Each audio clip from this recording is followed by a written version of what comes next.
Kemudian ketika kita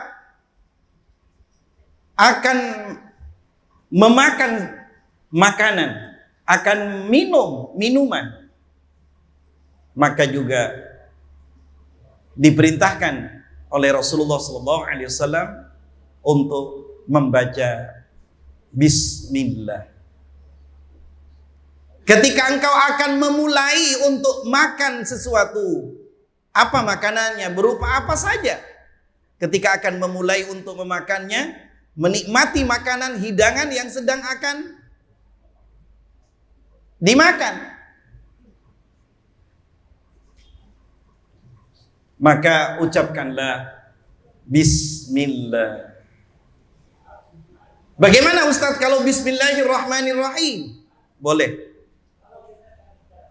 Karena di dalam surah An-Naml juga ada ucapan Bismillah. Innahu min Sulaiman wa innahu Bismillahirrahmanirrahim. Jadi dengan ucapan Bismillah sudah cukup. Tetapi ketika diteruskan ada Ar-Rahman, ada Rahim juga boleh. Ada riwayat yang juga diriwayatkan dan riwayat ini riwayatnya sahih. Jamaah rahimani wa rahimakumullah, untuk apa kita memulai membaca Bismillah sebelum kita makan? Baik makanan ringan ataupun makanan berat. Untuk mendapatkan bahwa makanan itu tidak menjamin kekenyangan yang kita makan, apalagi bisa memberikan faidah, bisa menjadi kesehatnya badan, tidak. Hakikatnya yang memberi sehat, yang mengenyangkan adalah Allah Subhanahu wa ta'ala. Jamaah rahimani wa rahimakumullah, maka dilanjutkan ketika makan makanan, maka makanlah dengan tangan kanan. Sampai dilanjutkan seperti itu. Tapi ini intinya Bismillahirrahmanirrahim. Kemudian ketika kita bangun dari istirahat di waktu malam, ketika setelah bangun dari istirahat kita akan mau masuk ke hammam, ke kamar mandi, ke tempat bersuci badan kita. Sebelum masuk, maka diperintahkan untuk membaca Bismillah. Dan dilanjutkan dengan doa, Allahumma inni a'udzubika minal khubsi wal khaba'is. Mengapa ada perintah ini? Maka di dalamnya ketika kita melepas pakaian, sebelum melepas pakaian akan masuk hammam, maka makhluk halus yang disebut dengan makhluk jin tidak melihat aurat kita. Tidak melihat aurat kita karena tertutup dengan nama Allah Subhanahu wa ta'ala. Wah, kalau begitu enggak usah bacalah, biar ngerti dengan barang saya. Ini perintah. Jamaah rahimani wa rahimakumullah, ketika masuk kamar mandi sebelum melepas pakaian, maka sebagai bentuk aurat kita supaya tidak terlihat dengan makhluk jin, maka ucapkanlah sebelum masuk ke hammam Bismillah, baru melanjutkan doa dengan Allahumma inni a'udzubika minal khubusi wal khaba'ith. Ya Allah, sesungguhnya aku berlindung kepadamu dari jin laki-laki dan jin wanita. Karena di hammam itu tempatnya jin. Maka jangan berlama-lama di hammam. Jamaah rahimani wa rahimakumullah. Ketika juga akan menjelang tidur, diperintahkan dengan mengucapkan Bismillah. Bismillah, dengan ucapan Bismillah. Ucapan Bismillah ini dilanjutkan kalau hafal doanya, doa akan mau tidur. Bismikallahumma ahya wa amu. Bismikallahumma, dengan menyebut namamu. Allahumma, ya Allah. Aku hidup dan aku mati. Jamaah rahimani wa rahimakumullah, bahkan ketika akan naik kendaraan, ketika akan memulai akan kaki kita naik kendaraan, ucapkanlah Bismillah. Diteruskan boleh. Bismillahirrahmanirrahim. Bismillah. Lalu lanjutkan. Setelah duduk di atas kendaraannya, Alhamdulillah. Lanjutkan kalau hafal. Alladzi sakhkhar lana hadza wa ma kunna lahu muqrinin wa inna insyaallah. Dan lanjutkan. Agak panjang. Tapi andai kan tidak dilanjutkan, sudah cukup. Mau naik kendaraan, Bismillah. Setelah duduk di kendaraan, Alhamdulillah.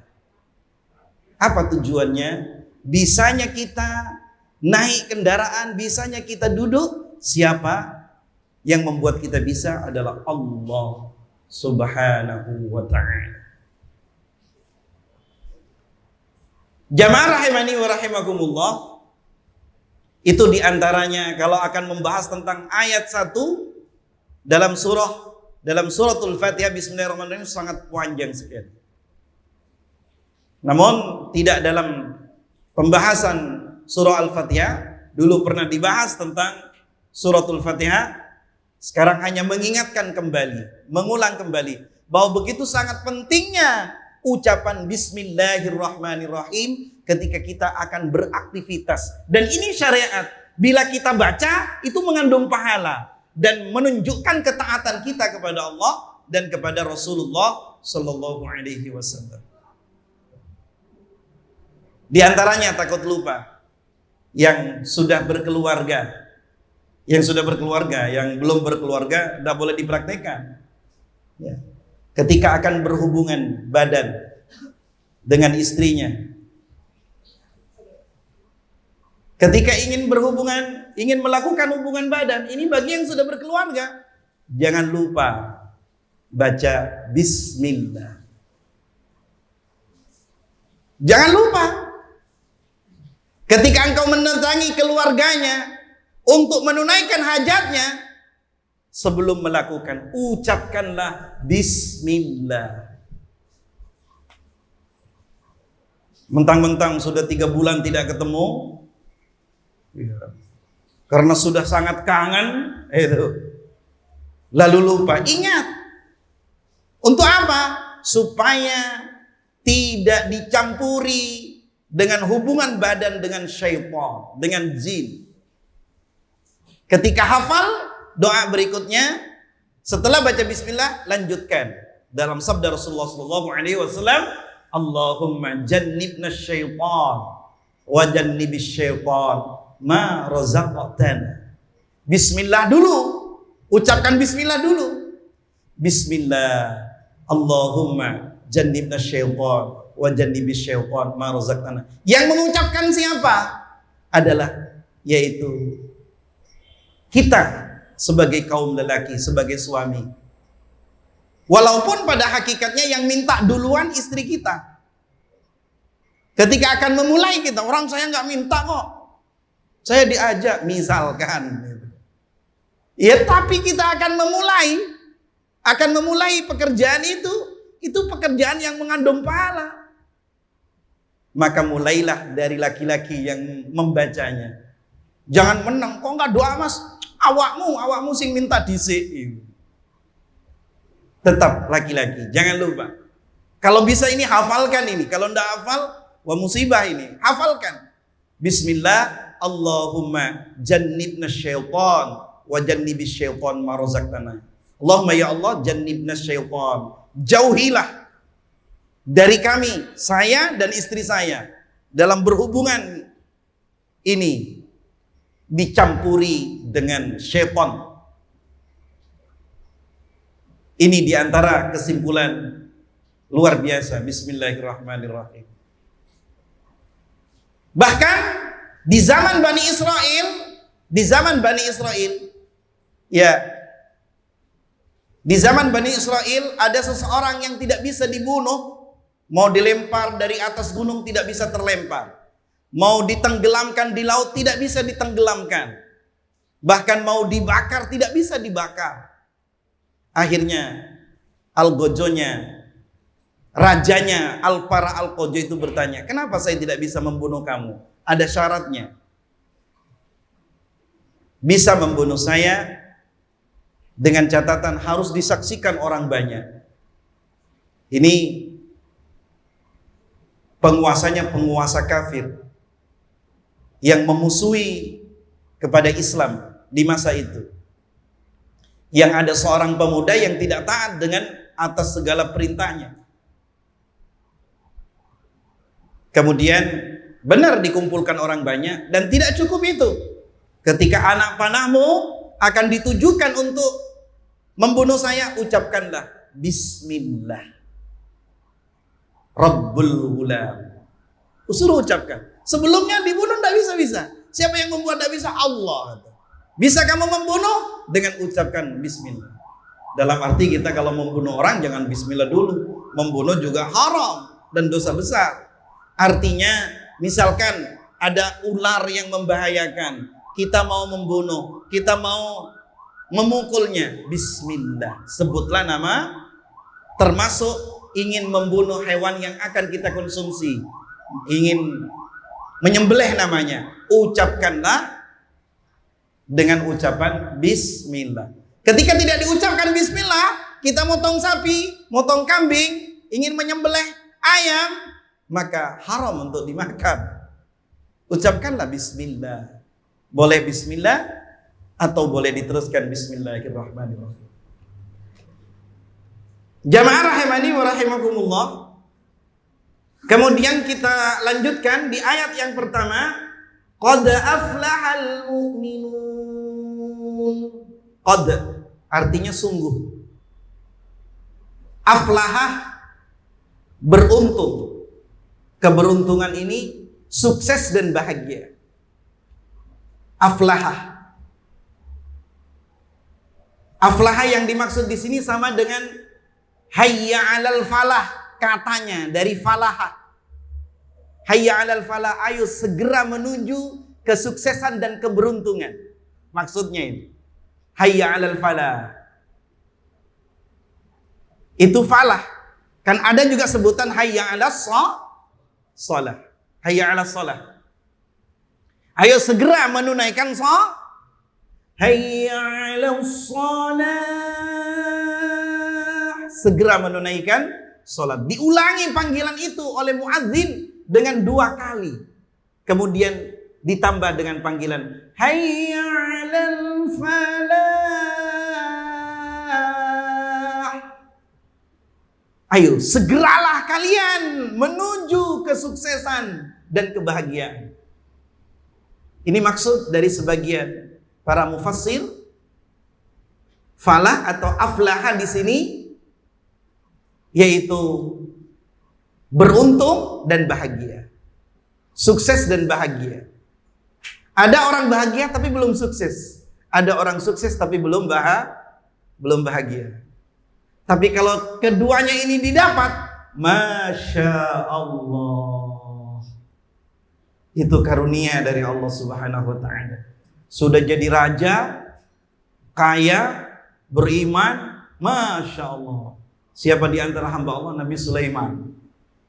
Ya, kaya raya, seorang nabi, raja, ya, beribadah kepada Allah, takwa kepada Allah Subhanahu wa ta'ala. Masya Allah. Jamaah rahimani wa rahimakumullah, sungguh telah beruntung siapa? Al-mu'minun, orang-orang yang beriman.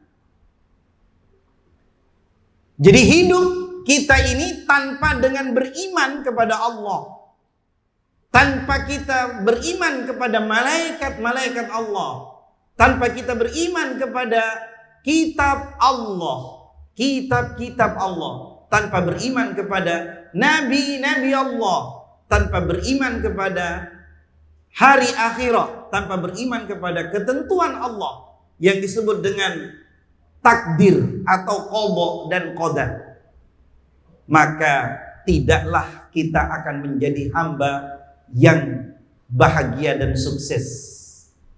Kesuksesan ini didasari dengan beriman kepada Allah Subhanahu wa taala.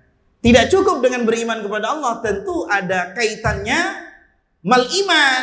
Apa yang dimaksud iman? Antu'mina billah, beriman kepada Allah, wa malaikatihi, kepada malaikatnya Allah, wa kutubihi, dan kepada kitab-kitabnya Allah Subhanahu wa taala, dan seterusnya. Wa rusuli, itu yang dimaksud beriman. Namun ada sebagian orang yang beriman kepada Allah Subhanahu wa taala hanya beriman sebagai bentuk keyakinan belaka. Apakah itu bagian dari orang yang beriman? Bisa disebut hanya dengan istilah dalam bahasa.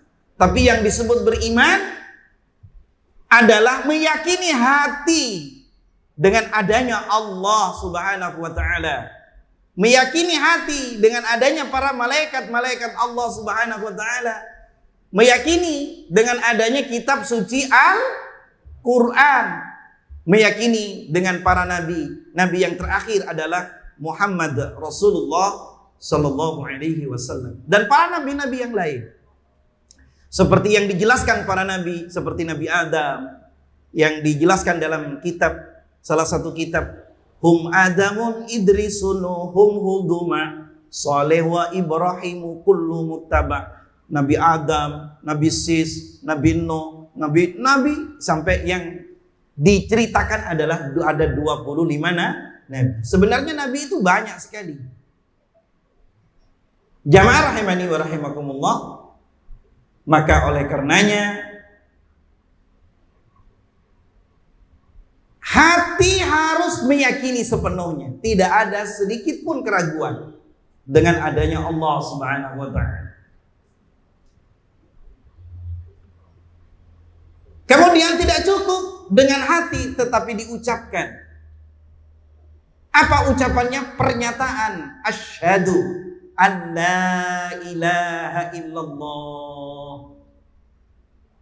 Kita baca lebih dari 17, ya lebih dari 15 kali kadang, berikut dengan sholat sunnah. Di dalam sholat itu ada bacaan tasyahud, ada tasyahudnya dua seperti zuhur, seperti asar, seperti maghrib, seperti isya. Subuh cuma sekali ucapan asyhadu an la ilaha illallah wa asyhadu anna Muhammadar Rasulullah. Ada yang matan hadisnya wa asyhadu anna Muhammadan abduhu wa rasul. Itu pernyataan yang punya konsekuensi. Setelah selesai sholat, amalkan pernyataan di waktu sholat. Ketika waktu sholat menyatakan dengan fasih, bahkan memberikan isyarah dengan mantap, itu isyarahnya dengan telunjuk, itu dengan mantap, ya telunjuknya tidak apa namanya, tidak lunak, tapi kencang betul, bahkan sampai kencangnya sampai ke atas begini kadang. Karena saya pernah sholat di samping seseorang, kencang ke atas begini. Saking mantapnya itu. Ya tidak begini. Memberikan isyarat tidak begini. Kan ada yang memberikan isyarat begini. Kayak orang loyo itu, sudah tidak berdaya itu tenaganya. Ada. Yang memberikan isyarat yang tegak itu kan. Jangan seperti ini. Padahal ya bisa meluruskan itu, bisa sebenarnya. Maka pernyataan itu ada konsekuensi setelah kita mengerjakan sholat. Apa konsekuensinya? Ya kerjakan syariat Allah. Jangan bohong, jangan ngapusi, jangan mendolimi. Itu. Kalau mendolimi namanya ya tidak menetapi pernyataan. Karena Allah melarang untuk kezaliman. Itu diantaranya. Jamaah rahimani wa rahimakumullah, setelah lisan berikrar dengan lisan, wa amalum bil arkan, konsekuensi iman itu diamalkan dengan anggota badan. Ya, ketika ada tamu datang ke tempat kita, bagaimana? Oh, assalamualaikum, waalaikumsalam warahmatullahi wabarakatuh, mempersilahkan, silakan masuk. Itu bentuknya iman, salah satunya berbuat baik, menunjukkan alamat. Oh, di sana, di sana. Ini konsekuensi daripada iman. Jadi diyakini dengan hati, diucapkan dengan lisan, dan diamalkan dengan seluruh anggota badan. Tentu mengamalkan syariat Allah Subhanahu wa ta'ala. Beriman kepada Allah, disuruh haji padahal cukup hartanya, ada kesempatan. Tidak antri misalkan, ngapain mau haji? Itu namanya bukan iman namanya. Iman itu perlu buktian. Termasuk ketika diberi rizki oleh Allah Subhanahu wa ta'ala, memberikan sedekah, memberikan zakatnya, memberikan infaknya di jalan Allah Subhanahu wa ta'ala. Innamal mu'minuna alladzina amanu billahi wa rasulih summa lam yartabu wa jahadu bi amwalihim wa anfusihim. Dan dia berjuang di jalan Allah dengan hartanya dan dirinya. Ngeluarkan. Tidak hanya dirinya, tapi hartanya bila dapat rizki. Ini bagian dari konsekuensi. Bila dapat rizki dari Allah, mengeluarkan zakat. Itu bentuk dari iman kepada Allah Subhanahu wa ta'ala. Kemudian yang kedua di ayatnya, alladzina hum fi salatihim khashi'un. Alladzina, orang-orang, hum mereka, fi salatihim, di dalam salat mereka, khashi'una, penuh dengan kekhusyuan. Penuh dengan kekhusyuan. Kalau ingin mendapatkan kesuksesan dan kebahagiaan, pertama iman kepada Allah Subhanahu wa ta'ala. Tentu dengan rangkainya iman. Yang kedua, lakukan salat dengan khusyuk. Berarti kalau melakukan salat, mempraktekkan rukun Islam. Karena rukun Islam itu ada 5. 2 kalimat syahadah yang pertama. Yang kedua adalah menegakkan salat. Ya, buniyal Islamu ala khamsin, ditegakkan Islam atas 5 dasar, 5 pondasi. Syahadatu an la ilaha illallah wa anna Muhammadar Rasulullah. Yang kedua, wa iqamis shalah. Wa iqamis shalah. Dan tegakkan salat. Tegak mulai dari syaratnya, harus ngerti-ngerti. Syaratnya salat itu apa? Berwudu. Syaratnya salat itu apa? Supaya diterima, menutup aurat. Hatta wanita di dalam rumah sendirian, rumahnya sendirian, tetap harus menutup seluruh aurat kecuali telapak tangan dan wajah. Walaupun berada di kamarnya sendiri.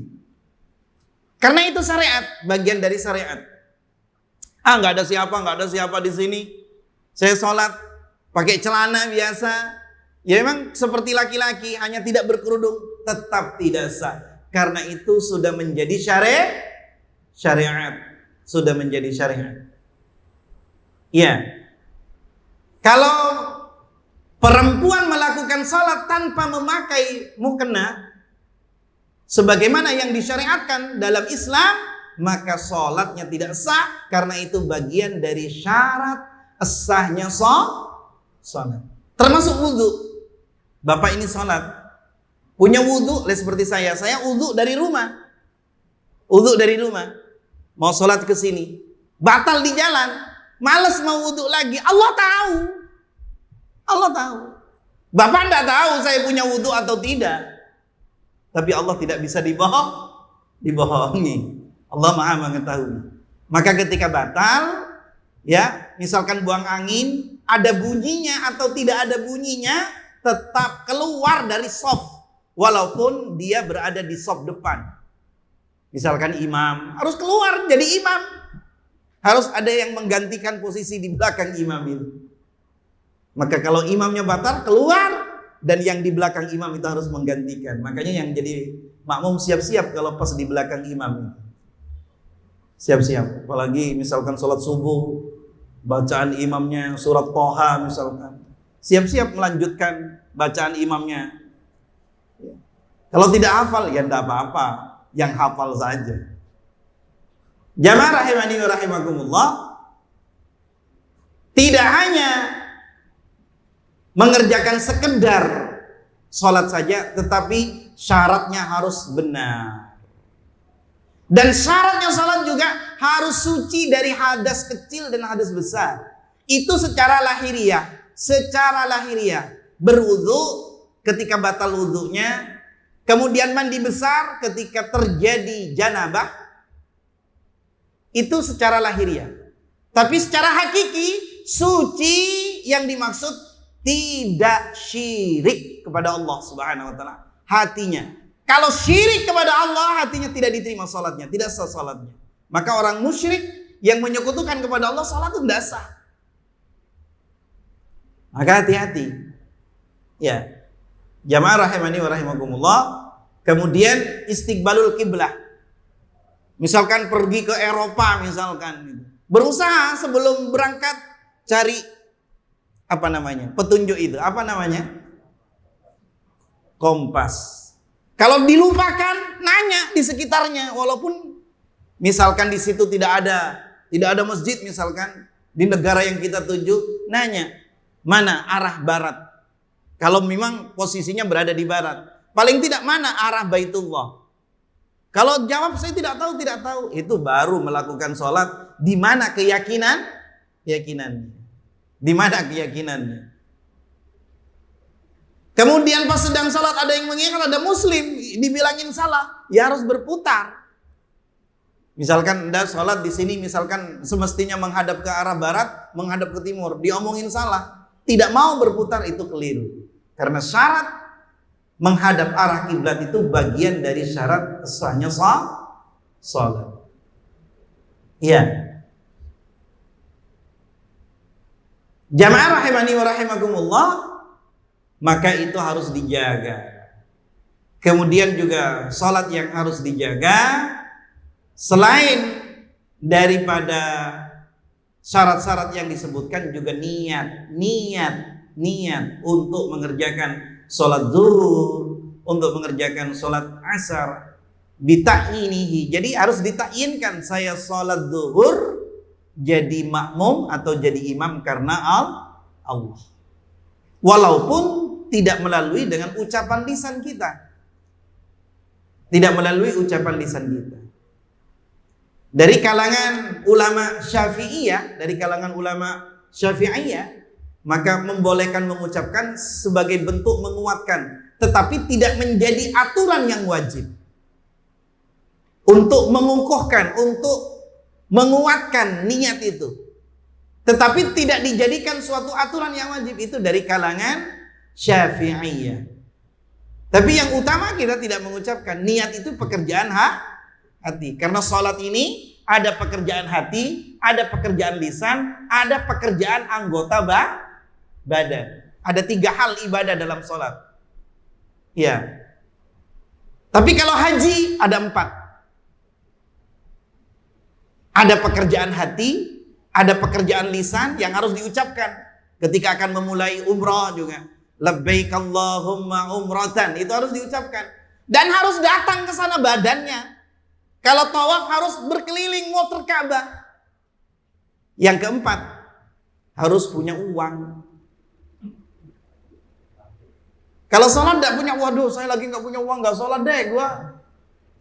Biasa nggak ada alasan itu. Kalau bilang nggak punya pakaian, dusta. Kalau zaman sekarang nggak punya pakaian.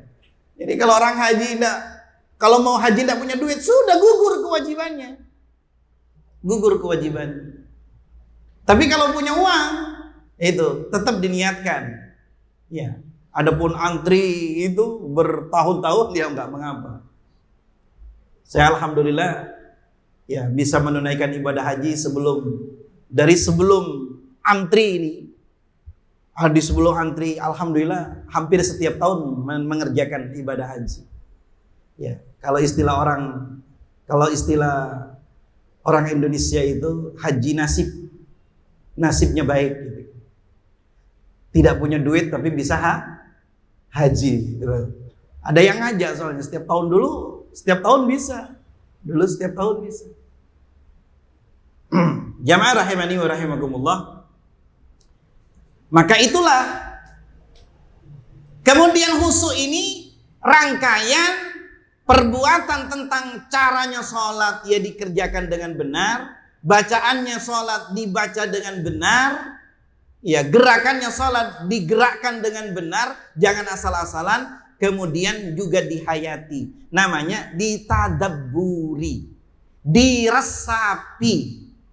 Itu bagian dari pengertian khusyuk. Ini sholat misalkan, baca surah Al-Fatihah, pertama takbirnya mantap, Allahu Akbar, mantap. Wah. Pas kebetulan baca surah Al-Fatihahnya mantap juga, tapi tidak benar menurut kaidah dalam cara membaca Al-Quran. Contohnya, andaikan sholat sendiri, ini umumnya kadang bisa terjadi sholat sendiri. Ketika sholat sendiri, apalagi sholat zuhur, sholat asar yang tidak dikeraskan, atau dikeraskan sholat sendiri, nggak ada orang yang tahu. Kadang kita membaca bacaan yang tidak benar dalam membacanya. Mestinya harus panjang, dipendekkan. Contoh. Membaca suratul Fatihah. Bismillahirrahmanirrahim. Alhamdulillahirabbil alamin. Arrahmanirrahim. Maliki yaumiddin. Iyyaka na'budu wa iyyaka nasta'in. Ihdinas siratal mustaqim. Itu salah. Di akhir ayat itu ada iya dan mim. Kalau Bismillahirrahmanirrahim salah. Ada him, ada iya dan mim.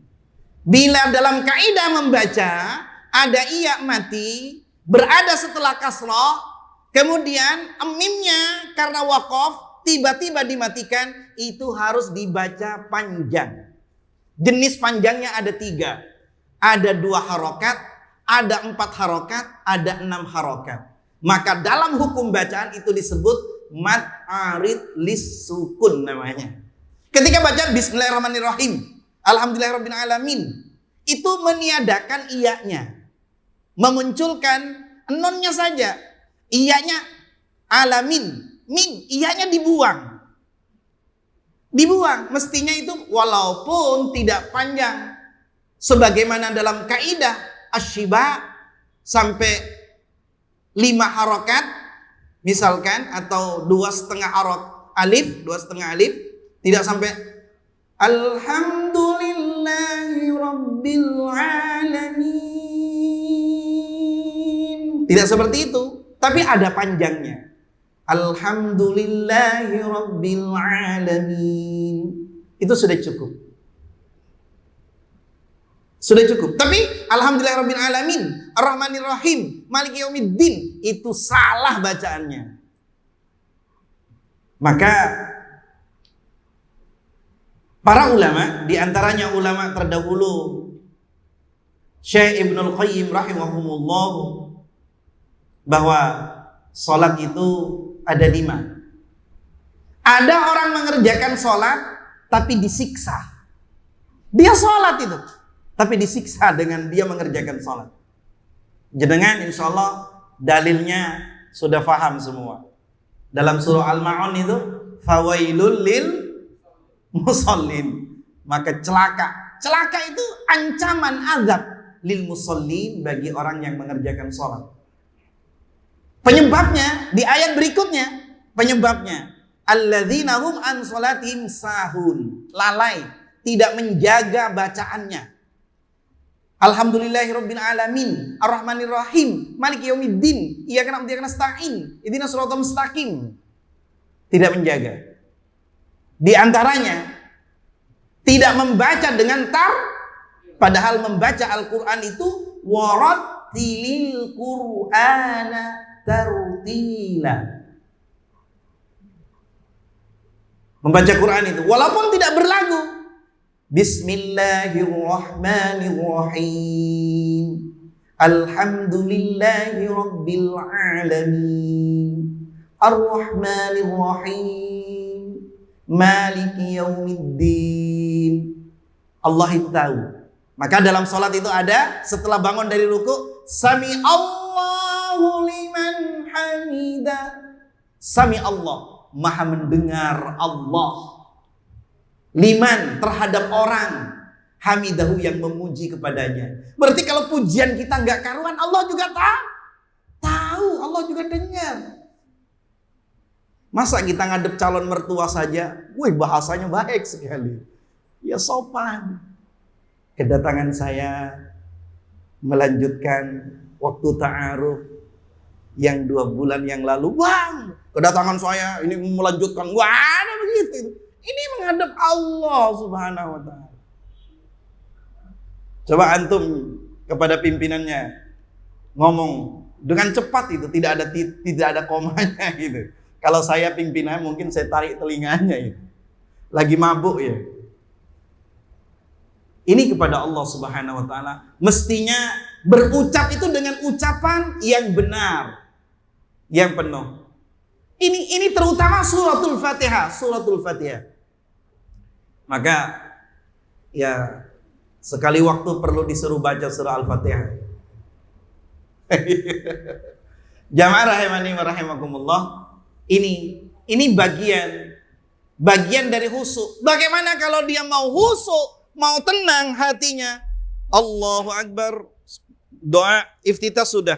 Bismillahirrahmanirrahim. Alhamdulillahirabbil alamin arrahmanir rahim. Maliki yaumiddin. Iyyaka na'budu wa iyyaka nasta'in. Ihdinas siratal mustaqim. Shiratal ladzina an'amta 'alaihim ghairil maghdubi 'alaihim waladdallin. Amin. Gimana mau khusyuk dia? Orang itu kalau mau mesra, ya, ketika menghadapi pasangannya itu dengan lembut. Enggak ada, saya cium kamu, saya mungkin enggak ada itu. Enggak nikmat itu. Enggak nikmat. Ya. Kemesraan kepada Allah Subhanahu wa ta'ala harus lebih daripada makhluknya. Paling tidak yang sangat menunjang dalam kekhusyuan ini untuk menjadi mesra adalah tahu apa yang kita baca, khususnya suratul Fatihah. Walaupun doa iftitah tidak hafal artinya, Allah yang baca Allahu Akbar kabira, Allah maha besar kabira dengan segala kebesarannya, walhamdulillahi katsira, dan segala puji bagi Allah katsira dengan pujian yang banyak, wa subhanallahi bukratan wa asila, dan maha suci Allah di waktu pagi dan sore. Maksudnya sepanjang masa. Kalau baca doa itu tidak hafal, oke lah, mungkin. Tapi Fatihah ini bagian dari rukun. Kalau tidak baca surah Al-Fatihah, sholatnya diulang, tidak bisa diganti dengan sujud sahwi. Tidak bisa. Kalau Fatihahnya salah, sholatnya batal. Karena ini bagian dari rukun. Lah kalau mau menuju di sini di ayat kedua, alladzina hum fi salatihim khashi'un, orang-orang yang mau mendapat keberuntungan yang nanti Allah jelaskan di ayat yang ke-11. Keberuntungan itu salah satunya yang akan dihadiahkan surga Firdaus. Ini syarat untuk masuk surga Firdaus. Enggak apa-apa lah Ustaz, enggak masuk surga Firdaus, jangan. Kalau bisa di Firdaus kita dan keluarga kita semua. Amin. Jamaah rahimani wa rahimakumullah. Mari setidak-tidaknya membaca dengan benar, setidak-tidaknya kita hafalkan. Mudah, hanya 7 ayat. 7 ayat. 7 ayat. Kalau kita bisa hafal itu, bisa, hati ini bisa mentadabburi, bisa berenung, dan mikirkan hal yang lain itu hilang. Kenapa saya mengatakan begitu? Karena saya sudah mempraktekannya. Ketika baca Bismillahirrahmanirrahim, kita tahu artinya nih. Maka ketika kita baca, hati dan pikiran kita satukan, merenungkan apa yang kita baca. Ketika Bismillah dengan nyebut nama Ar-Rahman yang maha pengasih, Ar-Rahim lagi maha penyayang. Masya Allah, Bismillahirrahmanirrahim. Bisa. Alhamdulillahirabbil alamin, segala puji bagi Allah, Rabb semesta alam. 7 ayat cuma, 7 ayat. Walaupun tidak mau menghafal surat-suratan itu kan hukumnya sunnah. Tapi kalau Fatihah ini hukumnya adalah wajib. Saudara-saudaraku, kita umat Islam, mari tunjukkan kita Islam kepada Allah Subhanahu wa taala. Kemudian di ayat yang ketiga Ar-Rahmanir Rahim, sudah kalau hafal artinya Bismillahirrahmanirrahim, Ar-Rahmanir Rahim juga sudah hafal. Maliki Yaumiddin, yang merajai, yang menguasai pada hari pembalasan. Iyyaka na'budu, hanya kepadamu-lah, hanya kepada Engkau-lah ya Allah, na'budu, kami beribadah, kami beribadah. Wa iyyaka nasta'in, dan hanya kepada Engkau-lah ya Allah, nasta'in, kami memohon pertolongan. Gampang itu, gampang. Sangat, kita sudah sarjana, seorang sarjana, apalagi sudah S2, apalagi S3, masa enggak hafal? Kita karena tidak punya kemauan, hafalkanlah. Tidak karena sarjana atau tidak, mari hafalkanlah. Ini kewajiban bagi kita untuk melakukan sholat dengan penuh kehusuan, dengan penuh tumakninah. Jamaah rahimani wa rahimakumullah, inilah bagian, ini pentingnya hadir di majelis ilmu seperti ini, karena kita ini hidup sementara. Demi Allah, saya tidak lama lagi. Artinya tidak lama lagi, dalam kaidah bahasa Arab itu sesuatu yang akan dihadapi, walaupun 100 tahun lagi itu disebut tidak lama. Tapi umur manusia ini tidak sampai ratusan tahun lebih, tidak sampai. Saya sekarang 50 lebih, 54 tahun. Kalau saya diberi umur 60, berarti tinggal 6 tahun lagi. 6 tahun lagi, tidak lama. Lah, bapak-bapak, saudara-saudaraku, antum bekerja di rumah sakit, kematian beraneka ragam, usia bermacam-macam. Itu bentuk. Sebenarnya bekerja di rumah sakit itu adalah salah satu peringatan yang luar biasa untuk mengingat Allah. Salah satu yang memotivasi orang itu takut kepada Allah, ya ingat mati itu. Salah satunya. Iya, ntar ada meninggal, ntar ada meninggal. Mestinya koreksi. Kalau saya tidak sholat, gimana? Kalau saya sholat nggak benar bagaimana? Nggak mungkin. Ya, antum nih biasa rajin, kenal baik dengan saya, antum meninggal. Tolonglah Ustadz, bagaimana saya supaya bisa jawab pertanyaan malaikat? Nggak bisa. Nggak ada hubungannya dengan Ustadz. Kalau masih hidup di dunia, bisa saja. Ustadz, saya pingin seperti ini. Mohon sarannya, mohon bisa bantu. Tapi kalau sudah dikubur, siapa yang mau bantu? Hatta zauja'ana, istri saya, anak saya, tidak bisa dibantu oleh bapak. Amal perbuatan, demi Allah. Maka sholat ini tidak boleh ditinggalkan. Dan tidak boleh diremehkan dalam menunaikan sholat. Sementara cukup ayat kedua, nanti kita teruskan di pertemuan berikutnya. Ya, setengah bulan kemudian. Maka beruntunglah bapak-bapak sekalian, Bapak Samsul Rijal, memberikan kesempatan untuk antum tidak hanya mengejar dunia, tapi akhirat ini tanpa panjenengan datang ke pondok pesantren. Demi Allah, ini suatu kenikmatan yang luar biasa. Ini bekal yang tanpa panjenengan mendatangkan guru sendiri, yang tanpa dengan susah saya didatangi oleh guru, disampaikan. Mari, tidak hanya sekedar duduk, tidak hanya sekedar mendengar, tetapi ini lakukan dengan sungguh, dengan hati yang mencari ridho Allah Subhanahu wa taala. Ini bahwa bekal menuju alam akhirat. Sementara demikian, bila ada pertanyaan silakan ditanyakan. Ya.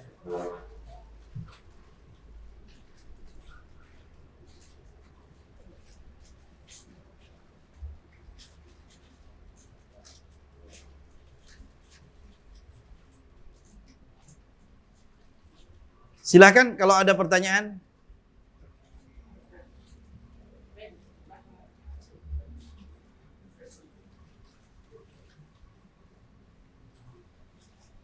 Ya, silakan.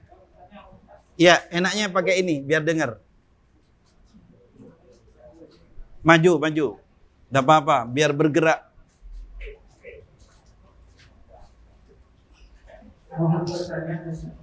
Assalamualaikum warahmatullahi wabarakatuh.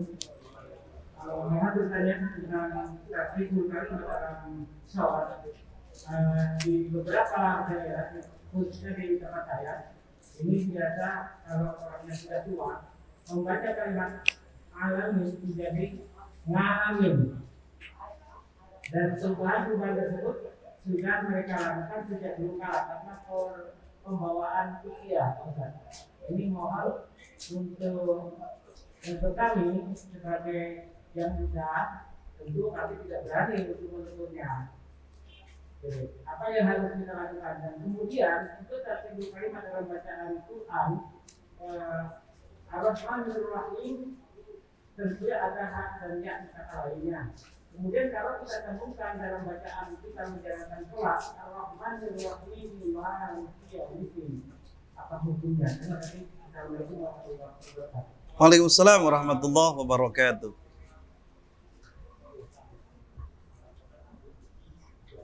Ya, sambil dinikmati, baca bismillah, dinikmati dengan tangan kanan, kan baru diingatkan. Bismillah. Wassalatu wassalamu ala Rasulillah wa la haula quwwata illa billah. Allahumma alhimni rusdi wa a'idni min syarri nafsi. Pertama, pertanyaannya, bagaimana kalau ada seseorang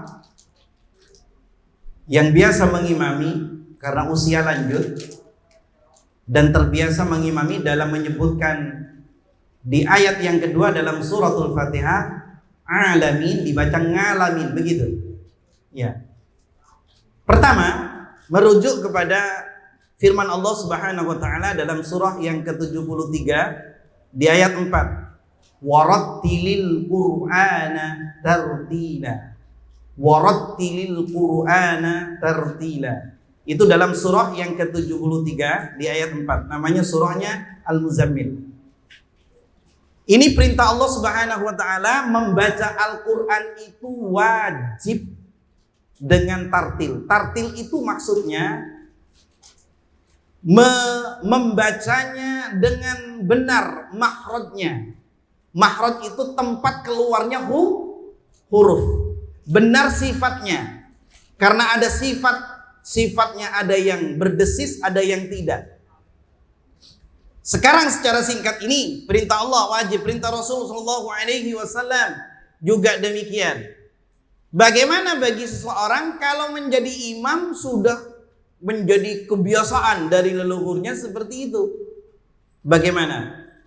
Pertama, orang menjadi imam itu ada syarat menjadi imam. Apa syarat menjadi imam?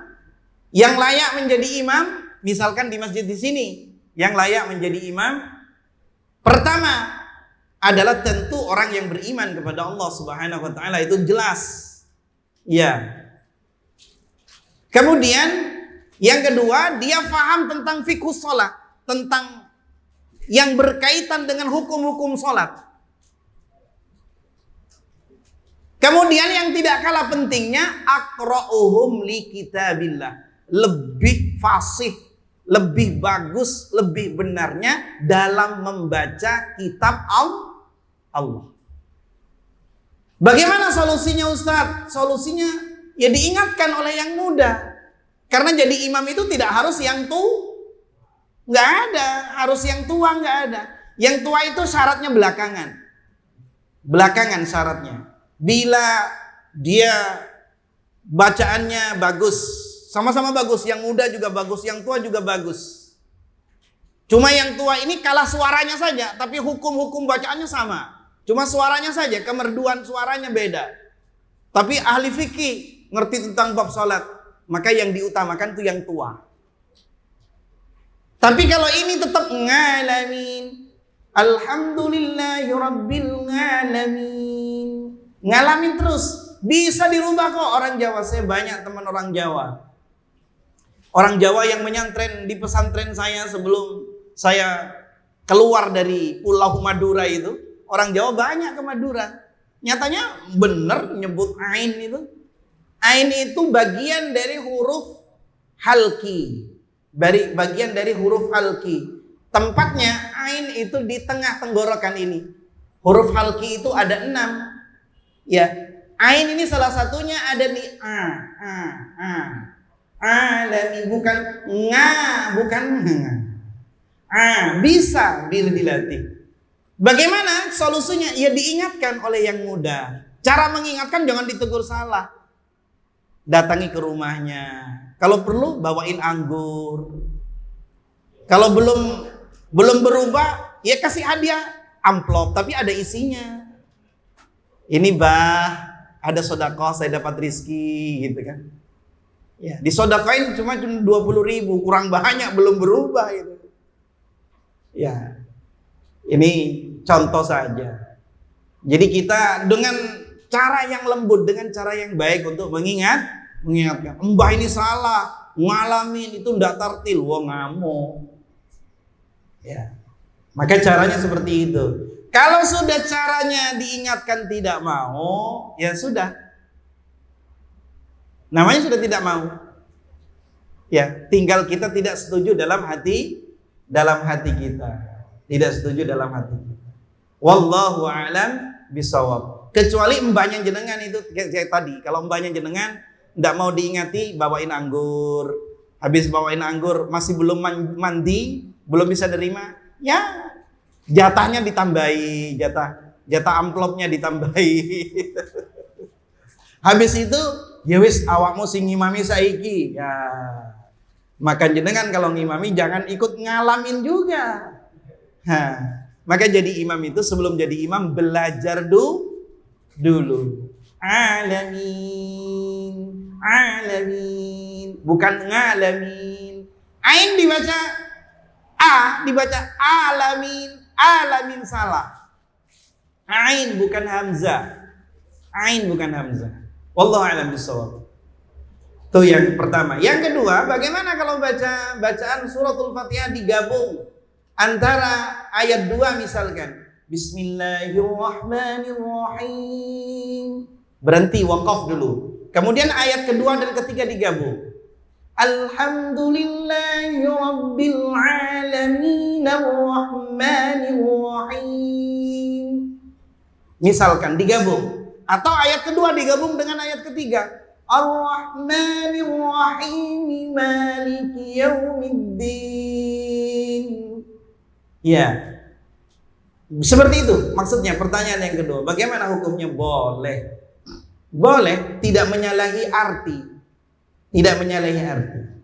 Namun kita harus tahu cara menggabungnya. Ya. Dan tidak boleh dalam menggabungnya itu, karena kalau digabung itu tidak Ar-Rahimi Maliki, panjangnya Rahimi hanya sekedar panjangnya satu alif atau dua harokat, bukan mad alif disukun lagi.